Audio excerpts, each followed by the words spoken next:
E futuramente voltaremos a um estado, né, aparentemente igual, mas incomparavelmente mais evoluído, em que nós teremos naturalmente a telepatia. E que não precisaremos da linguagem, assim, a palavra articulada, porque naturalmente os espíritos superiores se entendem. Então as falas são provenientes e, quando na questão bíblica cita, então, o verbo se fez carne e habitou entre nós. Quando nós dizemos assim, mas Jesus vir, né, é um desconforto, né? Caminhar, estar num corpo físico, alimentar-se fisicamente de peixe. E esta construção dessa linguagem também, e essa representação mais demorada, para o pensamento que lida com a vertiginosidade, com a velocidade do pensamento, ela é trabalhosa. Assim como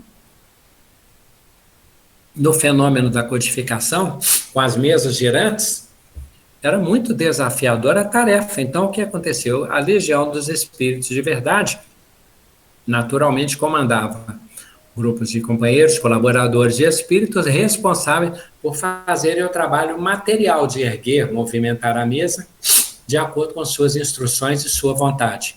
É o lado mais material do nosso globo. Mas a fala para nós, como dissemos, é um refinamento, é um grande progresso evolutivo e, por natureza, um fenômeno de manifestação da nossa missão de viver em sociedade. Assim são os nossos órgãos. Eles foram plasmados de uma tal maneira, eles se materializaram de tal modo que nós temos essa tendência, então, de emitir e de perceber, de receber. Nós emitimos estímulos. Se nós falamos e ouvimos, aí nós estamos nos referindo à boca e aos ouvidos. Mas e a emanação do perfume que impressiona as nossas papilas, né? As nossas capacidades, aliás, olfativas, e a vibração, né? Não apenas do som, mas uma energia qualquer, uma aragem, um ar, né? uma brisa que afeta a nossa pele, que tem essa capacidade receptiva e que distingue. Então, quando nós falamos assim, sinto calor, eu sinto frio, eu percebeu o ventinho que passou aqui? Tudo isso são processos de desenvolvimento sensorial e são sentimentos, são sentidos altamente diferenciadores e longamente estruturados para chegarmos a essa condição. E quando nós dizemos mais quente, mais frio, mais alto, baixo, nós estamos discriminando, nós estamos discernindo. Ainda não é a fala, né? Nós vivemos quando o companheiro se dirige a Jesus, e Jesus pergunta qual o nome, e o companheiro obsidiado diz assim, subjugado, né? Meu nome é Legião porque somos muitos. Todos nós somos muitos. Porque nós somos constantemente, né? Quando se fala em bombardeados, nós somos constantemente solicitados por diversos estímulos, por diversas influências, e nós filtramos de acordo com o sentido. Então, eu me concentro, às vezes, numa letra aqui da nossa live, quem será o nome? Concentro ali no R, ou então eu me concentro num som, ou então eu me concentro numa atividade que esteja fazendo e fica ali o nome absorvido. Em si, a pessoa fica ensimesmada, fica circunspecta, fica concentrada, alguns falam que fica distraído não, está focado e se distrai de outras coisas. Mas nós temos a nossa mente assim, como se fosse uma expressão, pudesse ser parafernália, né? Nós atentamos muito para os estímulos visuais, mas não nos apercebemos do quanto a nossa mente, ela recebe muitas mensagens e ela ouve muitas vozes. Se formos pensar só a frequência das nossas experiências passadas, né? Quantas rememorações, quantas lembranças, quantas fichas nós não retiramos dos nossos arquivos a cada momento. Então, só imaginarmos assim, as vozes do passado, quantas são? As do presente, as da esperança, da ansiedade, da angústia, da fantasia, da ficção, da probabilidade e do projeto. Tudo isso fala na nossa mente. Mas não temos que ficar apavorados sobre isso, porque essa notícia é boa, não é ruim. É dizer que quando Jesus fala, dá conta da tua administração, nós temos administração muito complexa. A empresa pessoal, nosso empreendimento pessoal é muito complexo. E eu vou silenciar o celular, né? Então, são muitas informações, muito desafio seletivo, muito esforço de discernimento, tá? E, então, nós temos outro fator que vai nos ajudar aqui. Revolução tecnológica, hoje mais ainda, né? Agora mesmo eu passei por isso, vocês talvez tenham percebido, chegou um alerta de mensagem, eu estou com as páginas aqui abertas, né? Abri o perfil, aí eu abri o WhatsApp, no WhatsApp eu acessei o Google Meet, e do WhatsApp, não do computador, mas do telefone, tocou uma mensagem, quase que eu fui ao computador para silenciar, mas eu silenciei aqui no celular, e isso é tecnológico, isso é constante, né? Hoje, quando a gente vai pensar assim, definir o meu perfil, o telefone, o e-mail, o Drive, então, tecnologicamente, mostra que nós estamos com nossa capacidade muito mais desenvolvidas, muito mais diversificadas, tá? A nossa mente faz o processamento, assim como o computador faz o seu processamento. Outra questão importante considerarmos para chegarmos um pouco mais proximamente do conceito do título da noite. É o instinto, nós temos um sentido estético. E nós temos uma propensão, uma predisposição, uma tendência, uma inclinação ao belo. O belo de cada um, né? É subjetivo. Mas nós temos essa tendência. O modo como nós fazemos arranjos, a maneira como nós nos sentimos atraídos, a maneira como nós temos apreciação. E aí cada um tem seus sentidos, às vezes, mais vivos, né? Uns temos o sentido mais, assim, visual, é muito comum. A pessoa fala, nossa, que árvore maravilhosa. Olha a roupa que a pessoa está vestindo. Nossa, essa casa, olha, às vezes a gente está ouvindo uma entrevista e a pessoa está comentando a estética da casa. Eu gosto de linguagem, então, às vezes a pessoa está preocupada com o que o livro está dizendo, eu estou preocupado como o livro está falando. Quem assiste a um filme, na produção cinematográfica, um está concentrado no aspecto da aparência do filme, outro está concentrado nos efeitos especiais, outro no diálogo, outro no figurino, outro na maquiagem, outro na contextualidade de época, e tudo isso é sensação. O belo para nós é o quê? É uma ideia de harmonia, a nossa harmonia. Mas e se a pessoa fala assim, mas eu gosto de um pintor que é surrealista, que é o escritor que é dadaísta, é o seu belo, é a sua resposta, é a sua maneira, é o alimento que você busca. Então, daquele modo, responde ao seu momento e sua busca. Instinto para o belo. Poema e poesia. A poesia é, às vezes, uma comunicação estética com um tipo de equilíbrio, um tipo de mensagem. O poema é que a gente chama aqui, particularmente as letras, que podem ou não ter rima, que tem uma musicalidade, um aspecto literário de fundo, a linguagem poética. Então, é possível ter poesia, sem necessariamente ter o poema. Nós temos códigos, linguagens, gestos, e tem uma ciência que estuda, semiologia, que estuda isso. Bem, vamos nos aproximar mais do nosso tema. Quando nós dizemos assim, o corpo fala, não é verdade? Fala, que vejamos. Quando uma pessoa está às vezes, que a pessoa que é mais preocupada com uma situação profissional, um ambiente de tensão, uma entrevista para emprego, um concurso público, às vezes ali naquela recepção, você vai encontrar pessoas que estão mais tensas, tensionadas, elas estão mais travadas. Isso quando estão para uma situação de dar um depoimento. dar um testemunho, então elas estão mais tensas. O jeito de olhar, né? Isso, todos nós temos as nossas experiências de infância e fase adulta, né? Porque quando alguém nos olha assim, quando a gente fala assim, puxa, me olhou com uma ternura, eu nunca me esqueci daquele olhar. Mas quando olha com aspecto de repreensão, de desconfiança, de medo, de surpresa, de sono, né? Então são muitos olhares, não é um olhar. Bem, aí a gente vai usando os elementos anteriores. Nós estamos dizendo que nossa mente tem várias formas de interpretação e várias formas de expressão. E tudo isso são falas. Um exemplo, né? Nós vamos receber uma visita ou então nós temos uma comemoração. Sendo importante para nós, às vezes nós nos expressamos de que maneira?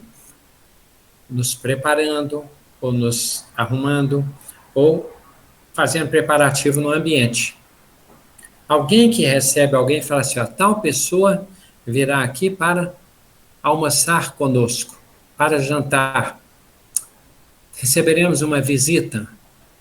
Às vezes, numa situação desse tipo, nós fazemos preparativos que têm os elementos de que falamos anteriormente.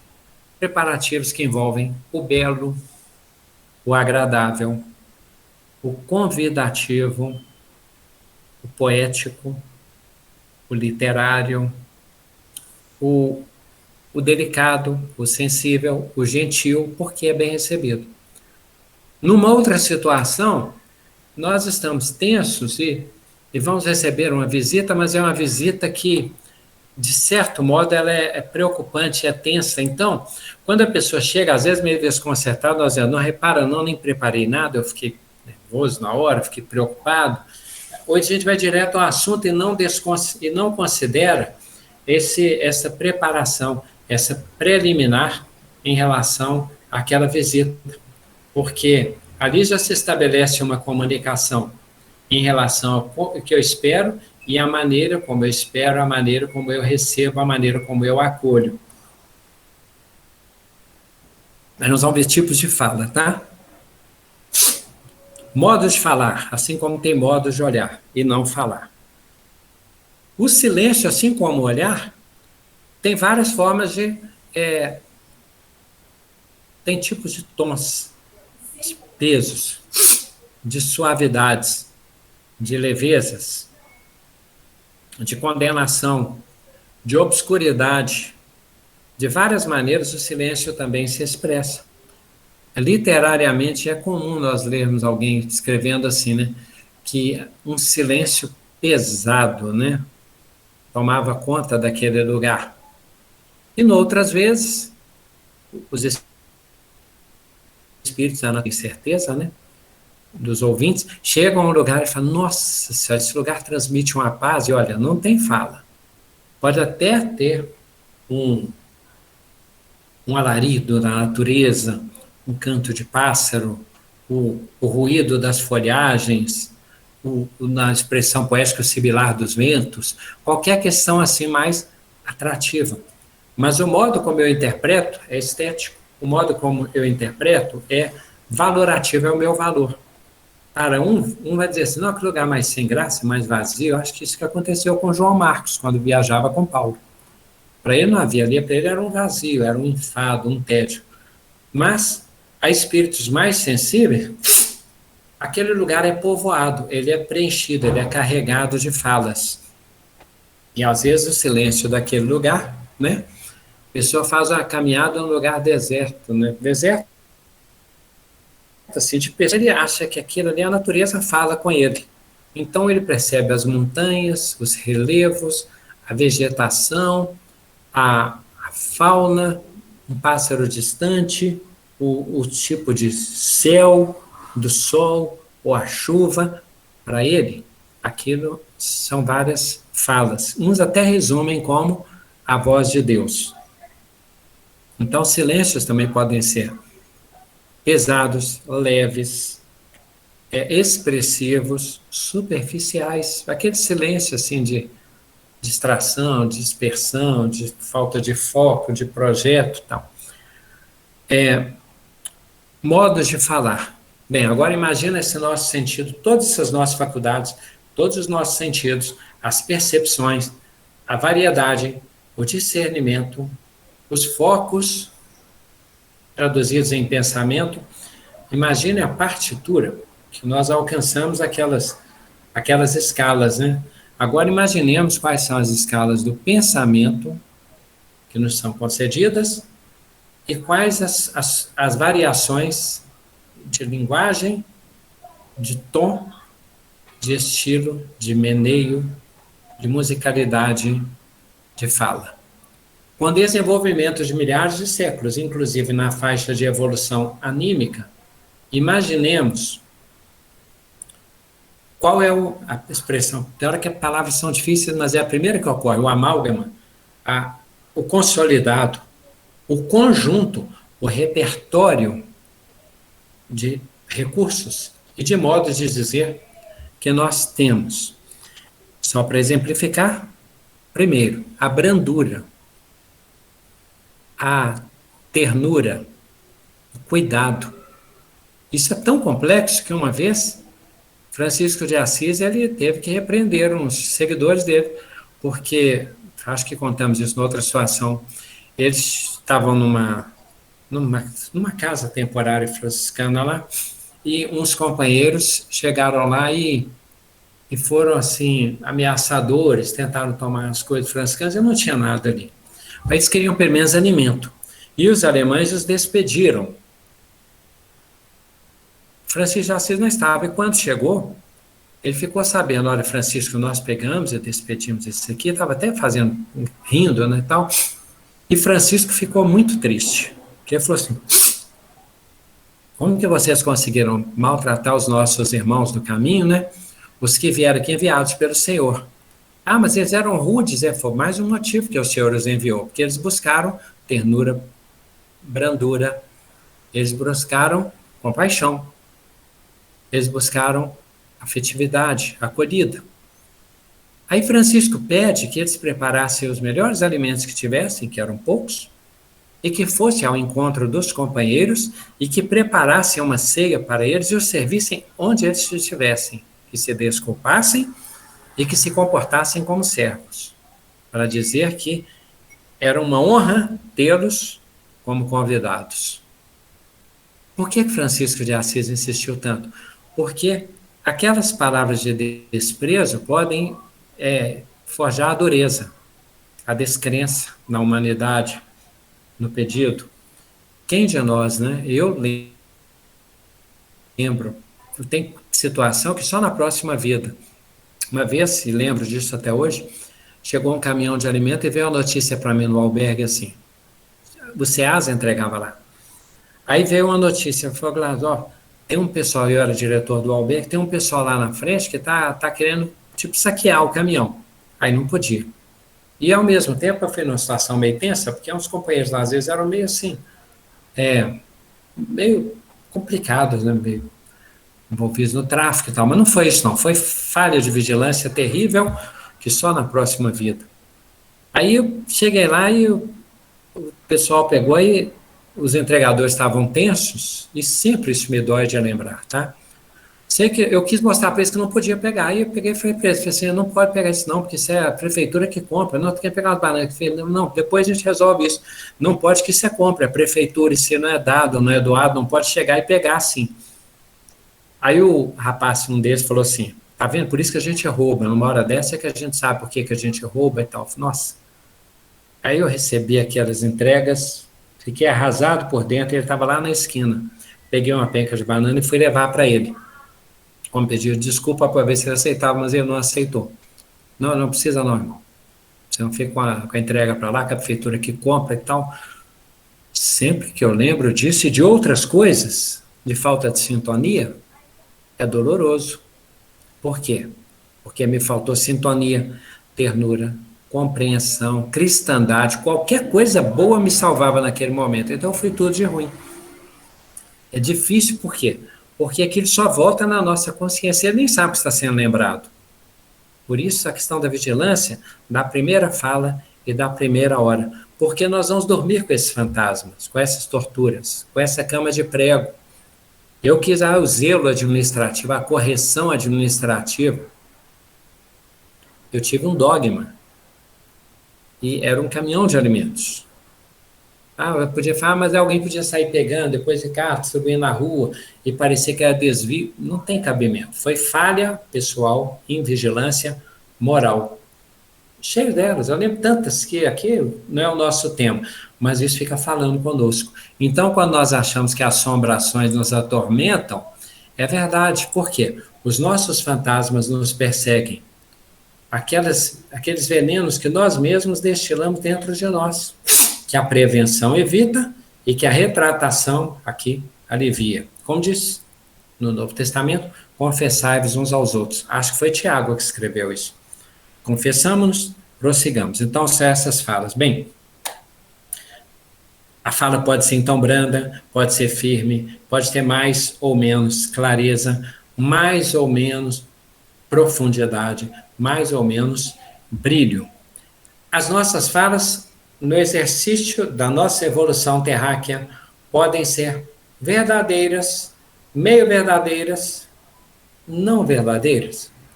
Jesus, quando fala assim, seja o vosso dizer sim, sim, não, não. Tudo que vai além disso procede do maligno. Aí no nosso pessimismo, nós já pensamos assim, só pode falar sim ou não. Não é isso.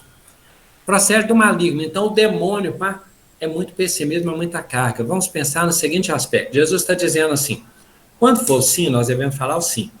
E quando o sentimento, a verdade, o pensamento, o cabimento, a conveniência, devo dizer não, nós devemos dizer não. Ou seja, nós devemos ser verdadeiros nas nossas falas, na nossa representação do pensamento. Mas às vezes eu penso uma coisa, mas não vou falar porque eu vou destruir a pessoa. Então você vai pensar consigo assim, a gente vai pensar assim, eu não vou falar isso porque vai ser destrutivo, eu vou falar desse modo para uma criança, para um educando, para um incentivo. Eu não vou falar a verdade toda porque a pessoa não vai suportar.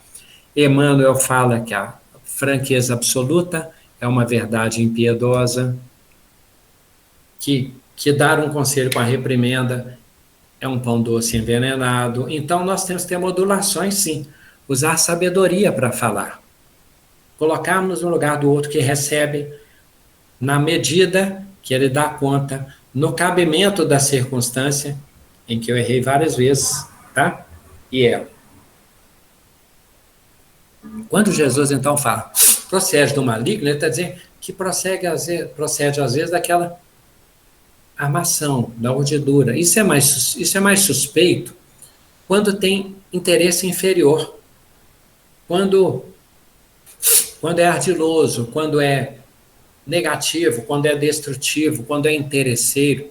Eu posso ser um vendedor e fazer a defesa do meu produto e fazer a persuasão do meu cliente, o comprador. Se eu conseguir fazer isso com espírito de verdade, vai ser meritório. Mas se eu começar a falar coisas que o produto não é, criar necessidades que a pessoa não tem, falar de uma base de vantagens que eu sei que não são transparentes, aí já entra no meu campo, meu fórum de consciência, fórum íntimo. É do meu livre-arbítrio. Mas eu estou usando a palavra para interesses, quando dizem, inferiores.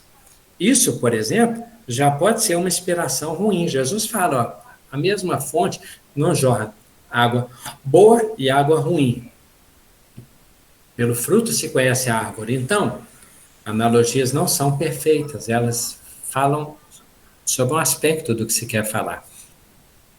Mas, então é importante que o sim, sim, não, não, sejam no sentido. Você crê em Deus? Creio. Você é espírita? Sim. Qual é a sua profissão? Professor. Você é casado? Você é casado? Sou. Tem questões assim que são dados mais objetivos. E tem umas questões em que nós, de certo modo, lidamos internamente, que são as nossas construções. Agora, na medida desse meu aprimoramento, será a medida da minha evolução do verbo. Será o meu autoconhecimento, porque se eu falar o que eu sinto, o que eu penso, mas de uma maneira caridosa, eu estou me mostrando para mim mesmo e eu estou me dando a conhecer. Então, muito do nosso espírito se manifesta nas nossas falas, não apenas nos nossos gestos. Tem palavras que são, agora tipo de falas, tá? Tem fala que é superficial, é trivial. Esta é que a espiritualidade menos se atém a ela, por quê? É como se fôssemos assim, no estado anímico, né? Exercitando, esse eu falo. Por quê? Porque eu sou acostumado, porque eu sei falar. Então essa é a mais trivial, é a mais comum, a mais corriqueira, é a mais habitual. Tem tipos de falas que são com propósitos, com objetivo. Falaremos dela. Tem a romanceada, a fantasiada, a exagerada, a desproporcional, a fala ofensiva. Puxa, nós seres humanos é que temos essa capacidade, né, de ofender. Porque a ofensa pode se dar de várias maneiras. Pode se dar através da acusação, pode se dar através do estigma, da estigmatização, pode se dar através da ameaça, do perjúrio, de falso testemunho, pode se dar através de desejar o mal, pode se dar através do deboche, da ironia. De várias maneiras nós podemos ofender. E isso é um desafio, por quê? Aí sim, do maligno, por quê? Porque é um recurso, é uma toada, é uma capacidade, mas não é a destinação superior da fala. Isso como estilo, como arte, como dramaticidade, como escrita, como Shakespeare para conhecimento humano, como Sócrates, ótimo, mas com propósito educativo, de conhecimento do nosso universo humano. Mas em sentido real, o nosso desafio da fala é construtivo, é de elevação, é de revelação, é de processo educativo, é de nos dirigirmos a Deus. Então, a fala, ela tem um destino divino de nos divinizar. Ela é dialética, porque aquilo que nós falamos nos impressiona. Nós somos impregnados por aquilo que nós fizemos, porque recordamos, lembramos. Está em nosso coração, em nossa memória, em nossa mente.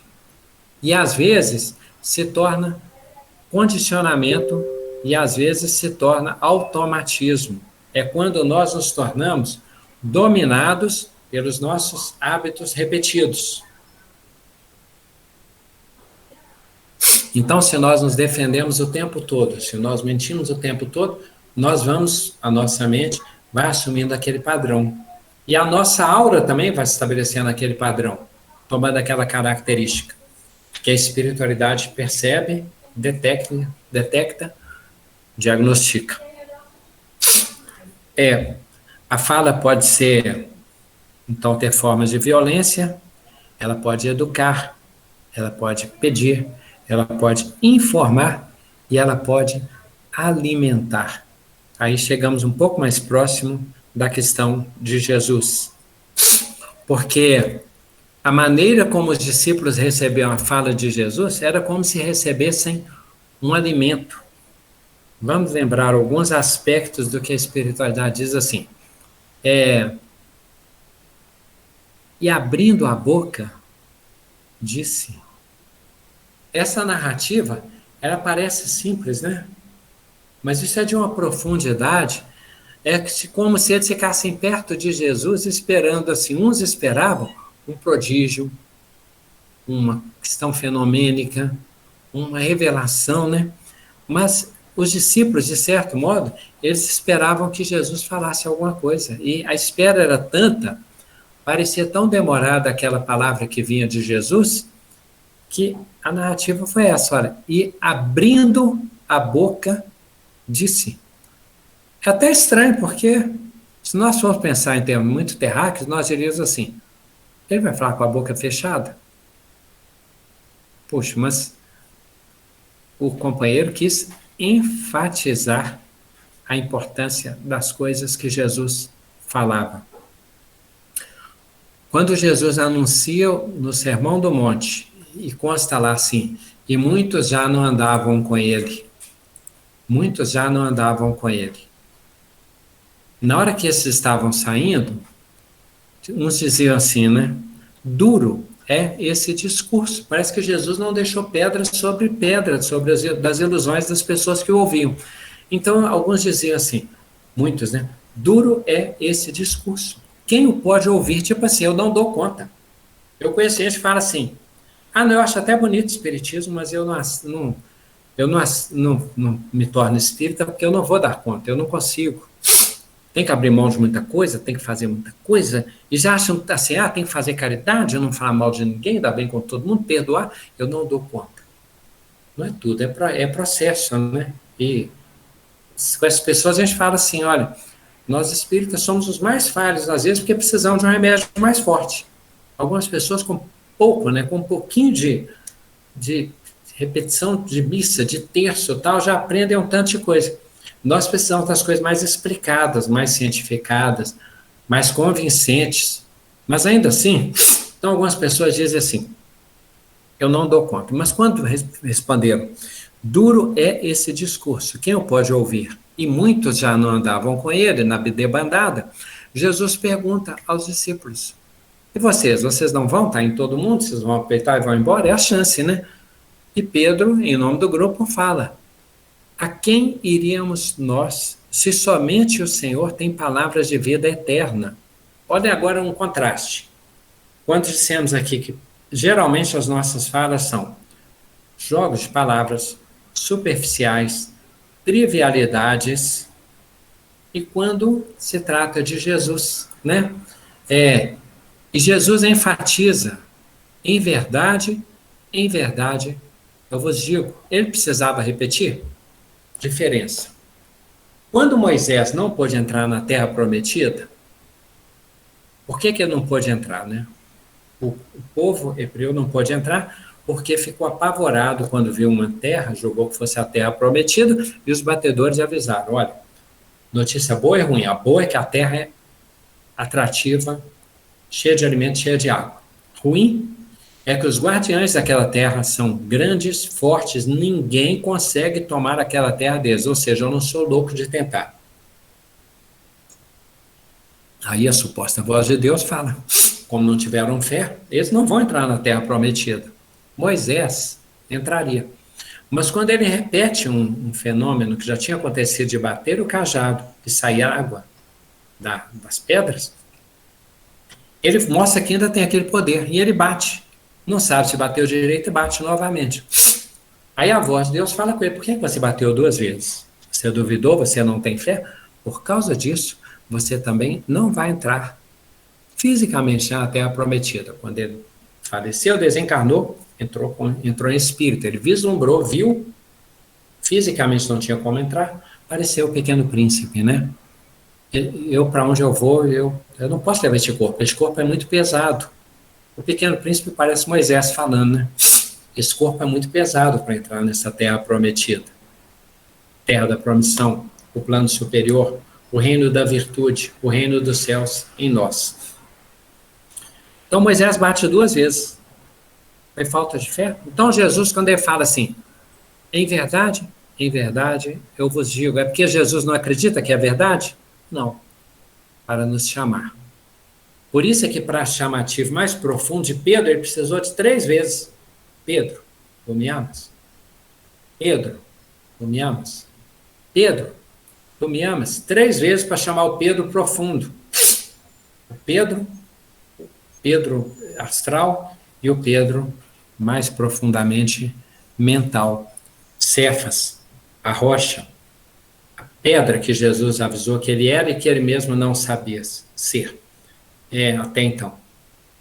Quando Jesus fala com Marta, também ele faz, a Marta era tão assim, às vezes tão fadigada, tão envolvida com as questões da casa, da arrumação, do dia a dia, do que era justo, de como as coisas teriam que ser do jeito dela, e Jesus amava Marta, Maria e Lázaro profundamente.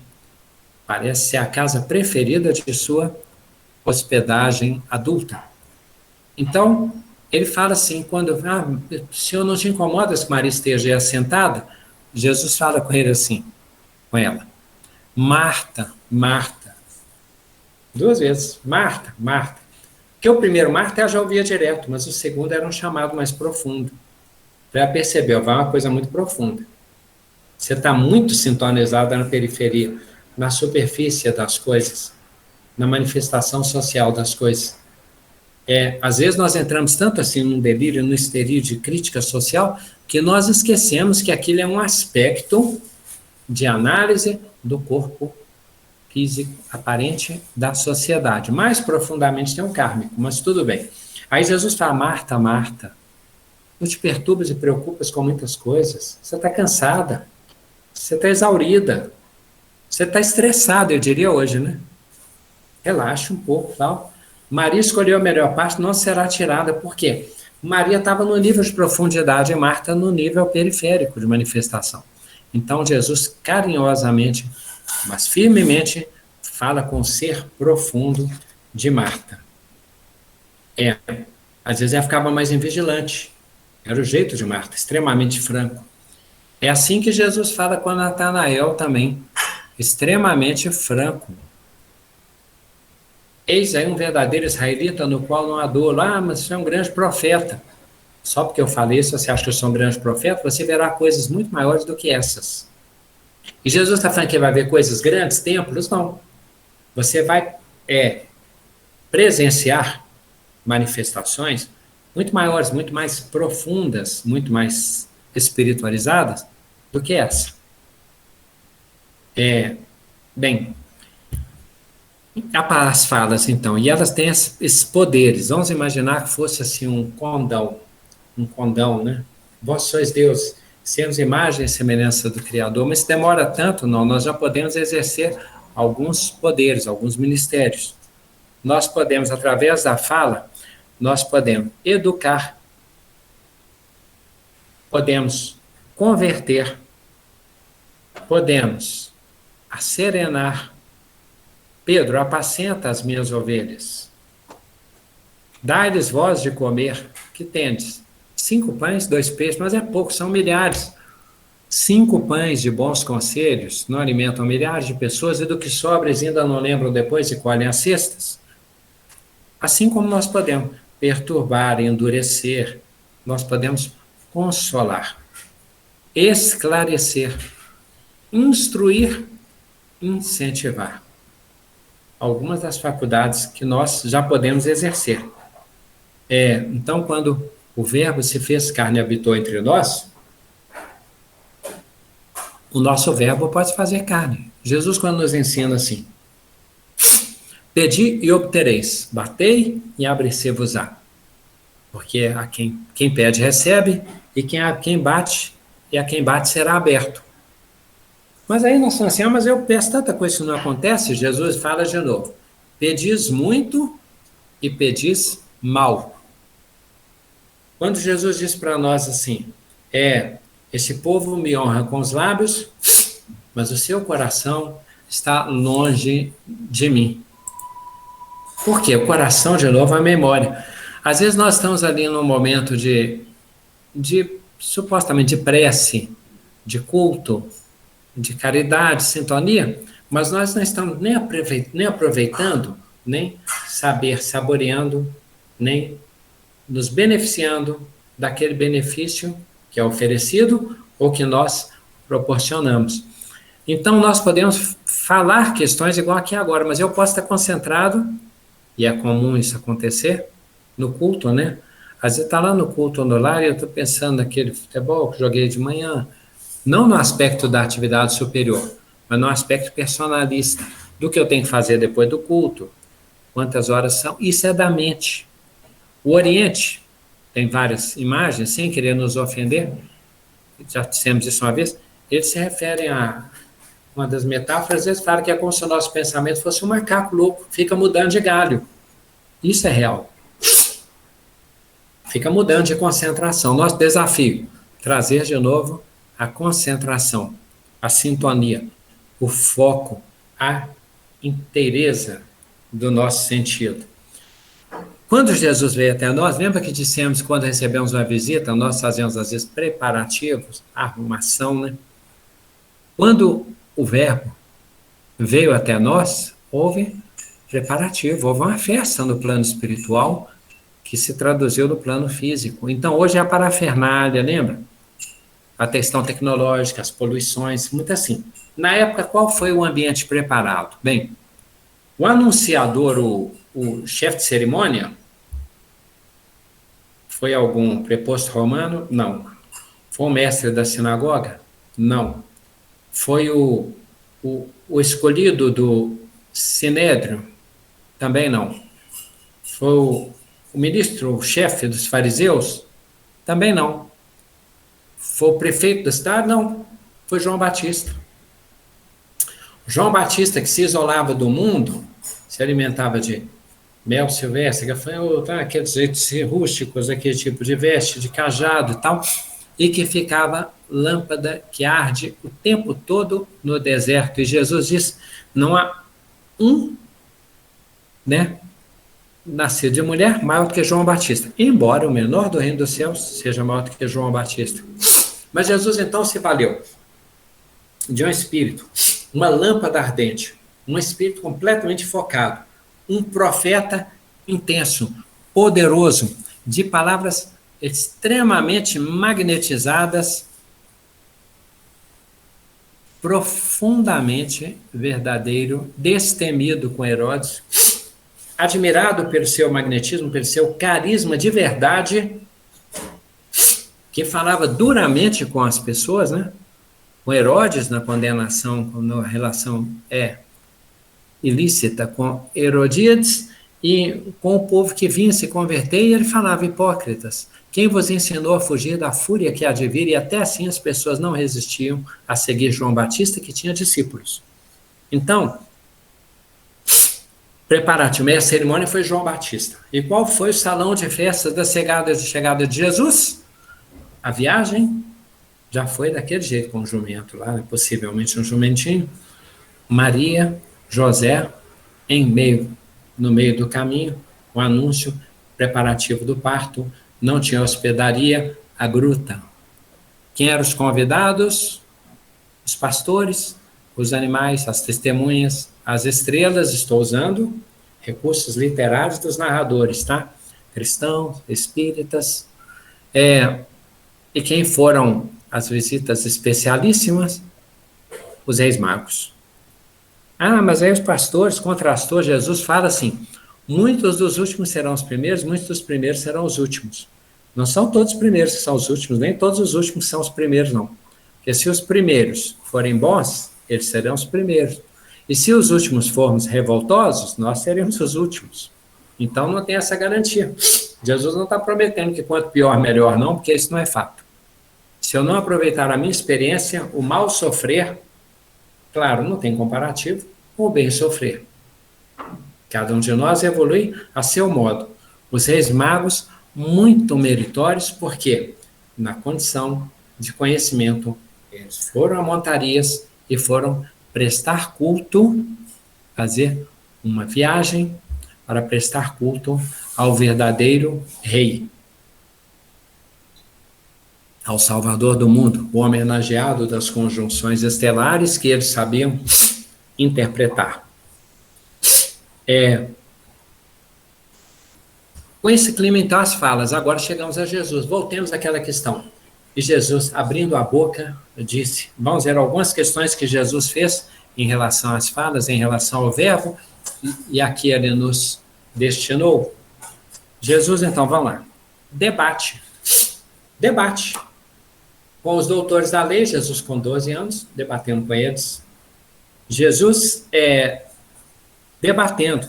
Quem vos constituiu juízes? Talvez eles dissessem na hora assim, as escrituras, as tradições, os profetas, mas eram cargos políticos às vezes. E diz para todos nós, quem vos constituiu juízes? Uma das maneiras mais complexas de nós usarmos no nosso verbo da nossa palavra é de nós fazermos com que as pessoas se sintam mal. Quando eu faço isso, eu estou invertendo o meu poder, eu estou usando o condão divino de uma maneira a desdivinizar, se fosse a palavra a tirar o brilho, a alegria, a autoestima, a confiança, a esperança, a fortaleza. Quem vos constituiu juízes? Debate. Jesus trazia anunciação, ele lê as Escrituras e diz assim: hoje se cumpriram as Escrituras. Mais ou menos assim, eu digo que tu és o Messias, o Filho do Deus vivo, que veio até nós. Jesus diz, hoje se cumpriram as Escrituras, ele está anunciando, antes que Abraão fosse, eu sou. Quando ele diz, olha, quando ele ensina, anuncia, testemunha, revela, profetiza, Abraão exultou, ele esperou pelo meu dia e exultou pela chegada do meu dia. Ah, mas quem é maior? És tu ou nosso pai Abraão? Debate. Em verdade, eu vos digo que antes que Abraão fosse, eu sou. Jesus usou as falas para o chamado, né? Quem importa a ti, quanto a ti, segue-me. Jesus com Mateus lá, enfadado, entediado de ser coletor de impostos, aquela missão pequena, e vendo aquela missão, aquela novidade, aquela boa nova que Jesus trazia. Se me chamar, eu vou. E Jesus segue-me. E largando tudo, o seguiu. Então, Jesus, por hora, debate, anuncia, afirma, chama. Jesus revela. Eu sou o caminho, a verdade e a vida. Eu sou a luz do mundo. Quem me segue não anda nas trevas. Jesus converte e explica até as etapas da conversão, né? Quanto a ti, segue-me, né? Com o jovem rico ele tenta, ele propõe também, né? Tudo isso tem observado desde criança, mas uma coisa te falta. Vai, vende tudo que vem, dá aos pobres, tudo que tem, dá aos pobres, senão ele investir, né? Guardar, enterrar, vai, vende tudo que tem, dá aos pobres e segue-me.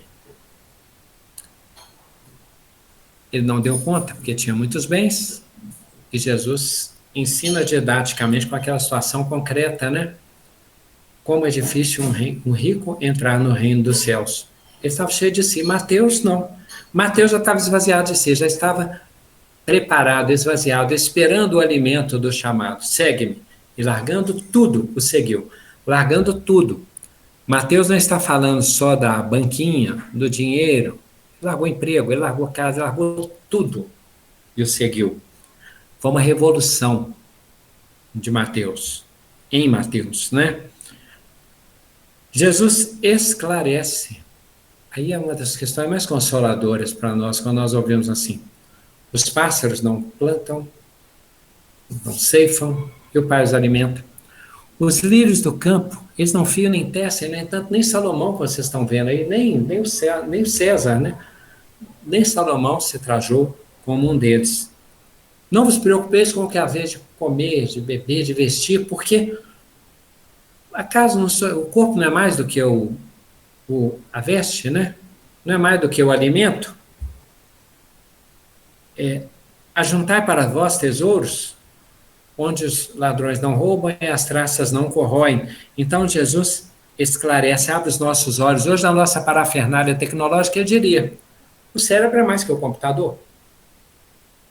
O coração é mais do que o momento. O espírito é mais do que o corpo. O ser é mais do que o mundo. E a religião é mais nesse sentido, tá, gente? Como cuidado que Emmanuel fala, do que a ciência. Tem o tripé, religião, filosofia e ciência, mas é Emmanuel que diz que nesse tripé, o ápice do triângulo, no caso espírita, é a religião. Por quê? Porque é ela que dá palavras de vida eterna. Ela é que nos prepara quando a filosofia não explica ou quando a ciência não sabe, não dá conta. Ela que nos mostra quando a ciência esgota suas capacidades e que resta o quê? A religião, a religare, a unidade, a comunhão com Deus.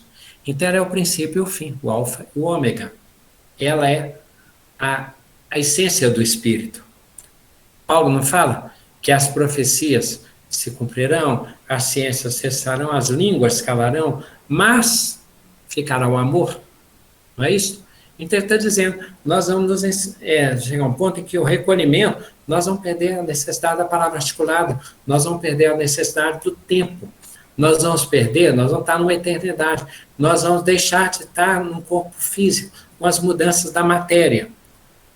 Não sabemos como será isso, mas sabemos que estaremos em imagem e semelhança de Deus. Todo este universo manifesta, esse material didático que Deus nos dá, inclusive a fala depois, se recolherá, ele se desfará porque ele é Maia, Deus da ilusão. Ele é a ilusão dos sentidos, mas ele é necessário, é o ábaco do nosso material concreto hoje para saber pensar. Jesus então esclarece, né? Anuncia, dá esperança. Eis que na casa de meu pai há muitas moradas, eis que vou preparar-vos lugar. E o reino dos céus, então é lá, ele fala, um girão, o reino dos céus está aqui ou acolá. Mas em verdade eu vos digo que o reino dos céus está dentro de vós, ótimo, porque se fosse a morada, quando eu sair de lá, então, como fica o reino dos céus? Como fica meu estado celestial? Quando ele é dentro de nós, significa que em qualquer caravana do umbral, se eu conseguir ser útil e servir, eu estarei com o reino dos céus para anunciar. Voltaremos a isso no finalzinho que está chegando. Jesus repreende. Por que me tentais? Hipócritas, por que me tentais? Jesus desperta. Ah, mas eu tenho que cuidar dos meus familiares. Jesus, deixai que os mortos enterrem seus mortos. Ou seja, eu presto meu ofício, cuido do dever, capricho, me esmero profissionalmente, mas existe um sentido que não é terráqueo, não é material, não é assalariado, que é voluntário, que é eu tenho que cuidar das coisas de meu Pai. Quando Jesus disse analogias, aí vem o que estamos deixando para o final. Atire a primeira pedra, quem não tiver pecado. Os que se humilham serão exaltados, aquele que não se fizer como pequenino, mas o principal para nós refletirmos também é o seguinte: Jesus deixou uns presentes, o verbo se fez carne, ele deixou presente entre nós. Tem presente que nós vamos desembalando aos poucos e que às vezes a gente guarda para usar mais adiante. Para a humanidade, os egípcios deixaram as pirâmides como recado, segundo Emmanuel, para serem decifrados pela humanidade, como lembrança da vinda evoluída deles. Agora, em nosso caso, nós temos as parábolas. Por que só fala em parábolas? A fim de que, tendo ouvidos, vejam, ouçam, tendo olhos, vejam. As falas de Jesus das parábolas, elas são como se fossem presentes, que nós vamos desembrulhando, interpretando e aprendendo para que serve. Tá? Uma vez um companheiro no aniversário, minhas gafes, né, deu um avião de montagem, assim, montar o avião, e eu achei que era um brinquedo, e eu não entendi que é um daqueles quebra-cabeça em engenharia, que o cara era muito prodigioso, eu não sabia do que significava que ele ganhou, não. Depois é que eu fui entender o tamanho daquilo, a profundidade daquilo, as parábolas são assim. Nós vamos desvendando, decifrando as parábolas e descobrindo que Jesus colocou vários tesouros dentro delas. Bem, o que é que Jesus propõe? Fechando, o nosso tempo está esgotado. Pedir e obtereis, tá? Quando orar, dizer assim, não é dizer o que ele fala no Pai Nosso, é da maneira que ele fala, contrito, profundo, alinhado com Deus. Então Jesus nos conclama pedir, bem, orarmos, falarmos com Deus, instruirmos os nossos irmãos, encorajarmos, darmos esperança, consolarmos, ensinar, instruir, pedir. Tá? Proposta, falas, e certamente nesta hora nós estamos falando das coisas de Deus. Para pessoas que recebem o alimento com a casa preparada, com o ambiente de ceia, com as grutas interiores preparadas para a visita de Jesus. Abraço a todos. Confiamos aos nossos coordenadores, aí, o nosso amigo Demóstenes, tá? Obrigado mais uma vez, Gladstone. Riquíssimas palavras para a gente poder iniciar bem a semana, né? Assim seja, né, Vanessa? Vamos deixar comentar para quem quiser falar alguma coisa, o Franco sempre tem uma coisa bacana para falar para a gente, a Ruth. Fique à vontade.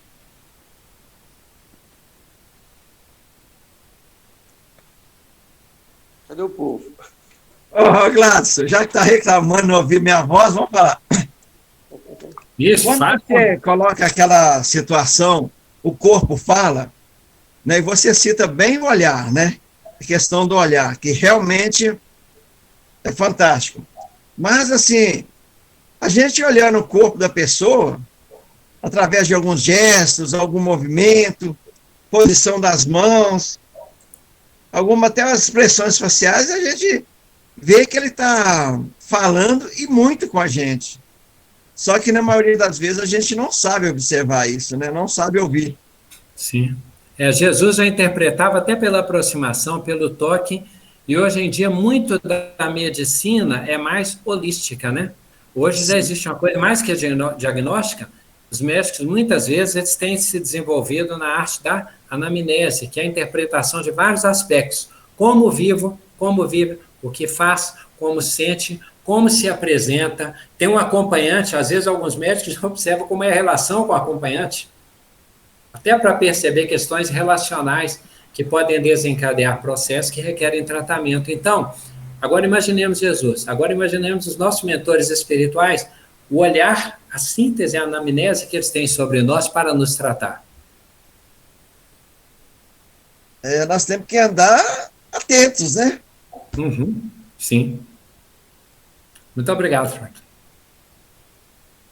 A gente que te agradece, meu amigo. A gente ouve muito a Cristiane, que está aqui nos ouvindo, né?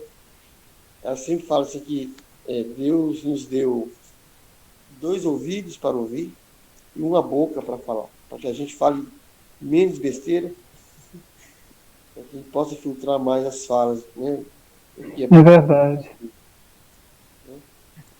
E é isso. Gente, João, Pode falar.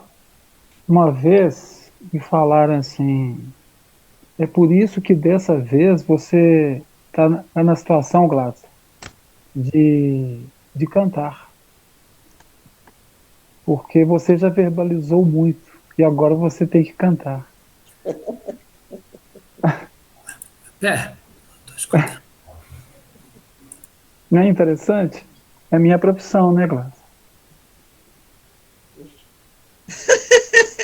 Não conseguiram escutar direito. É importante mesmo louvar, né? Muito bem, Santo. Muito bom, viu? Muito importante. Ai, Gladys. Ô, Ruth, você está aí, Ruth? Estou aprendendo. Estou aprendendo com você. A gente está com... Oi, João, estou aqui, querido. Pois é, saudade de te ouvir. Esse tema é tão difícil, assim, porque essa coisa da fala, né, menino? Eu estou sem palavras, né? Porque é tão complexo, né? A gente, às vezes, joga... É uma energia que se gasta, né? Porque é tão precioso, igual fiquei lembrando aqui de Zacarias, não quer? Zacarias mesmo, né? Esposo de Isabel, né? Porque quando ele duvida, né? Da maternidade de Isabel, ele ficou mudo, né? Ficou calado. Foi o que aconteceu para ele. Então, muitas vezes, quando o Glass falou essa questão aí da religião, né? A religiosidade é uma coisa tão profunda e ela tem que ser toda hora pensada e colocada na nossa mente, porque senão a gente fica cheio de conteúdo teórico, né? E esquece um pouco do misticismo, né? Quando a ciência chega, fala tudo que tinha para falar, a gente vai e cala a boca, né? Porque Zacarias, ele era um sacerdote, né? E a gente tem que calar a nossa boca e pensar assim, vou deixar agora a coisa acontecer, porque a espiritualidade, o misticismo até, eu vou falar essa palavra, e porque muita gente, a gente fica muito na questão assim do mental, né, do espiritual que não é espiritual, porque o espiritual sem o misticismo, ele é só palavras. Então, esse lado místico, é importante que a gente deixe que ele aflore em nós.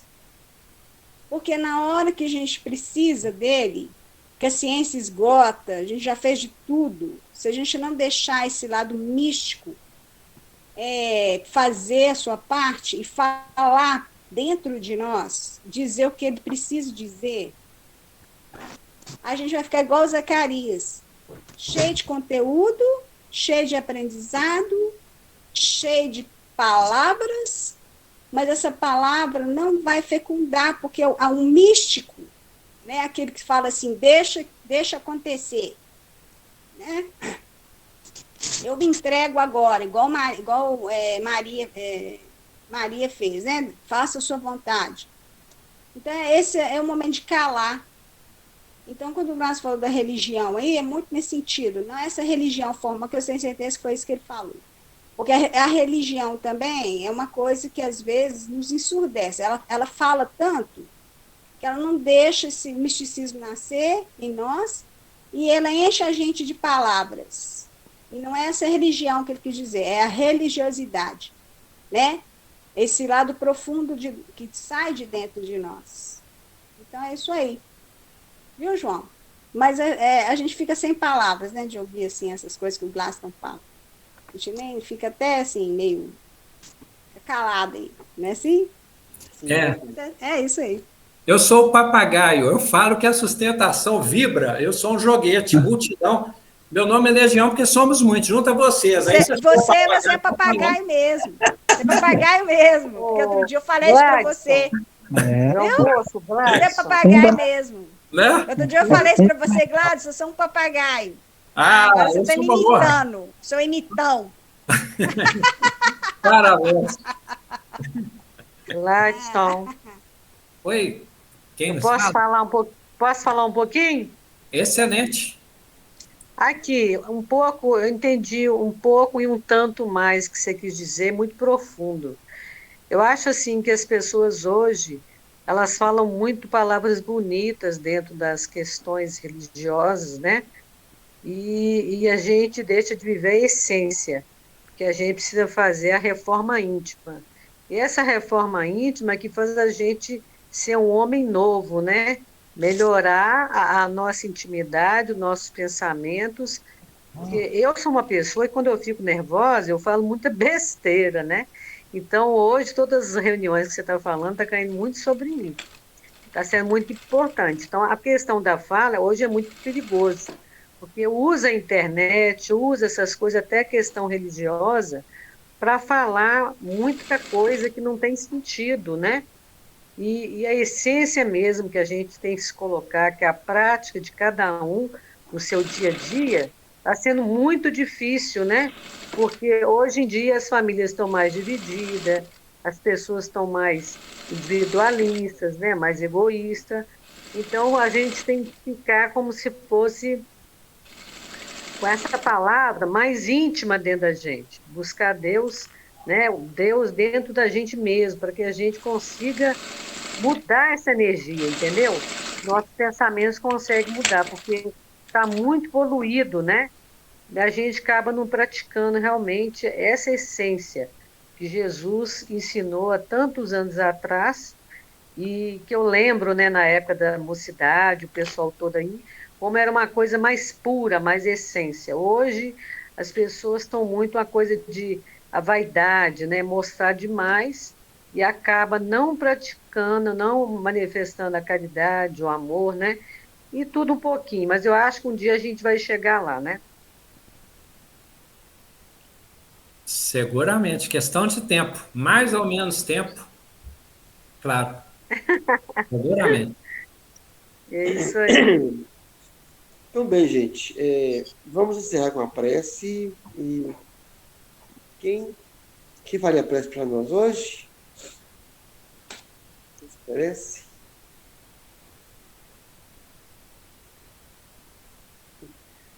Eu vou escolher o Franklin. Aquela aqui. Concerto. Eu já estava lembrando lá da mocidade dos nossos trabalhos. Quem quer fazer a prece hoje? Não tinha um que levantava. Então, Senhor Jesus, divino amigo e companheiro, graças te damos por mais essa oportunidade de estarmos reunidos em teu nome. Agradecemos pela presença de cada companheiro e rogamos a ti, Senhor, que ilumine nossos caminhos, nos ajude em nossa jornada, fortalecendo-nos a cada instante para que possamos vencer todas as dificuldades que surgiram em nossa jornada. Pedimos, Senhor, que essas vibrações que dividimos nesses momentos possam envolver os lares de cada um de nós e todos aqueles que habitam e frequentam esses lares. Te pedimos, Senhor, também por aqueles companheiros que participam conosco e hoje não puderam estar presentes. Faz, Senhor, em nossa jornada, que sejamos cada um mensageiro, um trabalhador da tua seara, e que possamos, na próxima semana, estarmos novamente aqui, reunidos em teu nome. Despeça-nos, Senhor, na tua paz. E que assim seja. Que seja. Obrigado a todos. Obrigado. Uma boa segunda, boa semana a todos, tá, gente? A vocês também, gente. Tudo de bom. E até a semana que vem, se Deus quiser. Tchau, Um turma. abraço para todos. Tchau, Tá? tchau. Tchau, turma. Nós precisamos do Tchau. interlocutor. Tchau, viu? meus queridos. Tchau. Abraço para todo mundo. Obrigada, Gladstone, mais uma vez, tá? Uma alegria, Magali. Obrigado por tudo, tá? Tchau.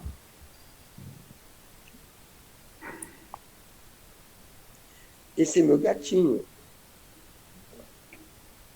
Fala oi.